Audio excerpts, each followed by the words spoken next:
翻嚟田亨啦！1990年 Bandai 推出嘅 SD 高達換裝系列第11彈將還太無。佢最初登場於 SD 戰國傳武者七人眾篇入邊，係由天下統一篇入邊嘅雷還太無轉變而成。睇翻高達嘅族譜，佢仲係武者高達同埋龍丸嘅爸爸。眾所周知，武者同埋龍丸嘅設計原型都係 RX-78，所以喺玩具嘅套件入邊，亦都係由78嘅駕駛者阿寶着上盔甲，變成一隻 Q 版嘅 RX-78。阿寶素體嘅身體部分係合金嘅材質，而四肢同埋盔甲則係塑料。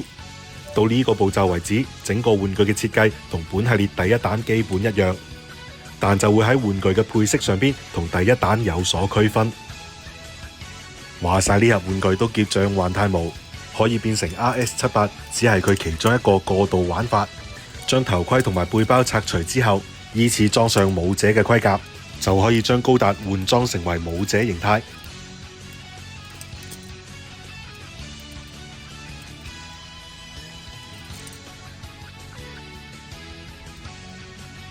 着裝完成之後，記得幫佢填翻滿背部嘅箭筒啊！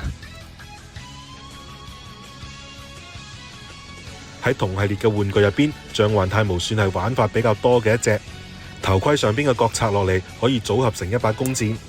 當然啦，隻角都俾你拆埋，梗係要另外幫佢配翻一隻啦。帶鬍鬚嘅老年面罩可以替換成後生嘅樣。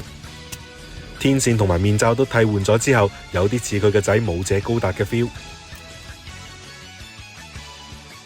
當然啦，無論係高達定係武者嘅頭盔，亦都唔少得呢個系列露人面嘅玩法。